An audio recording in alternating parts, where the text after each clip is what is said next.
Hey, what's going on, people? This is Lazy Trainer from Project WMD, and I'm doing this video about the PG era rant.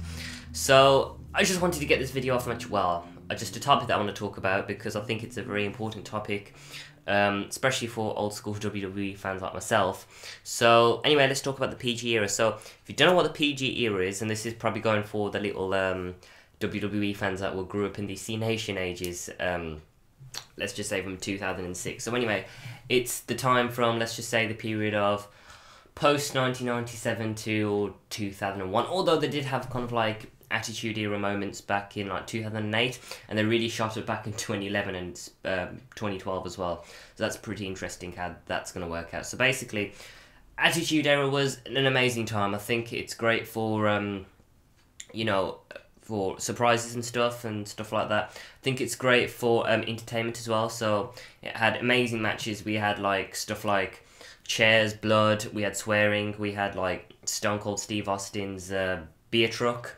We had the Screwjob, the Kiss My Ass Club. We had so many stuff in the Attitude Era, and in the PG era now, what we're in TV PG, we don't really get that much stuff. I mean, a lot of the storylines are pretty much optimistic. They're very judgmental. You know what's probably going to happen anyway in a lot of the storylines. There's no swearing as well, although you do get the odd occasion, like when The Rock returned, he did say yabba dabba bitch to John Cena. But I mean, for the entertainment value, the Attitude Era was just amazing. I mean, we all enjoyed it, but the problem with the Attitude Era was, to the PG era, that the PG era is good for, is not just because of the money. I mean, that's obviously a pretty obvious one, but the wrestling quality as well. I mean, back then, I mean, the wrestling was more entertainment. They didn't go what the true world wrestling entertainment was back in, I guess, you could say the 1980s with the Rockers and stuff.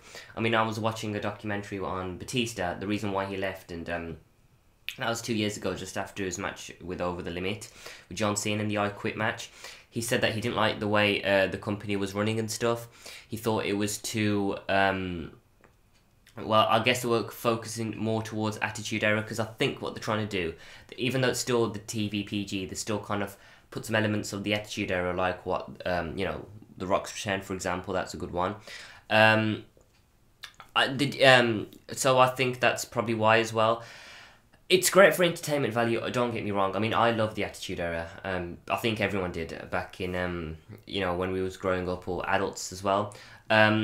Kids, if you don't know what the Attitude Era is, then I'd go on YouTube and type in WWE/WWF Attitude Era. There's so many great moments of the Attitude Era. I mean, you had, well, for starters, you had Edge and Lita fucking on stage, which was a very surprising turn of events back in 2005. I don't think they would do something like that back in the PG era. I mean, I don't think after The Rock's and John Cena's match, after WrestleMania, they're going to switch the board and they're going to go, right, we're going to go back to TV 14.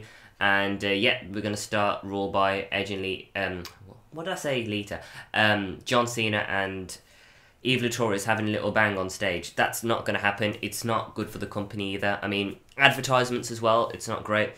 One other company, I guess you could say it's more Attitude Era than PG, is Impact Wrestling, known as TNA. That is a great company, I think. Well, WWE, don't get me wrong, I don't hate WWE, I'm just saying what the good points are. I mean, we still got the attitude element in Impact Wrestling, so if you're looking for more Attitude Era and stuff, and more swearing and blood, then obviously Impact Wrestling, you should actually watch that. I'm sure a lot of people out there, because I know a lot of these WWE fans and TNA fans, they both know TNA and WWE. I'm pretty sure someone doesn't, maybe little kids, I don't know. But, I mean, Impact Wrestling, what they want to do, they want to please the audience. They don't really want to get money off the audience like what WWE did. Although there is an entertainment factor in WWE, so likely Impact Wrestling won't go to TV PG. If they did, then obviously that's just probably them wanting more money. I mean, I wouldn't blame them in the very late future if they did that. But if Impact Wrestling went TV PG, then maybe you would have Impact Wrestling versus WWE, but you can't really compare the two because they're both completely different as well at the same time. And that's why Impact Wrestling isn't doing as well as WWE, obviously. I mean, definitely you could say the television ratings shot up when The Rock returned as well. I mean, I've been on WWE breaks many years ago. I think, when did I go on my break, actually? I think it was probably 2007, maybe. Mid-2007. I just was like, you know what, this is just getting really, really boring. So I went on breaks, and I'm sure many of you did. So you can't blame people like John Cena and obviously Linda McMahon, who went in the office board of directors back in Connecticut.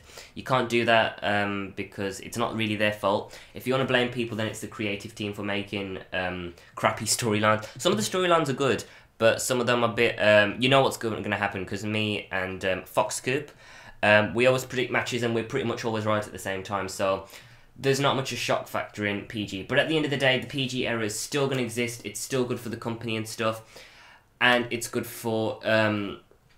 obviously getting more money. So anyway, this is just a video talking about the PG. Please like, rate, favourite, do whatever you want, and follow me on Twitter. Anyway, I am LazyTron here from Project WD, and I am over and out.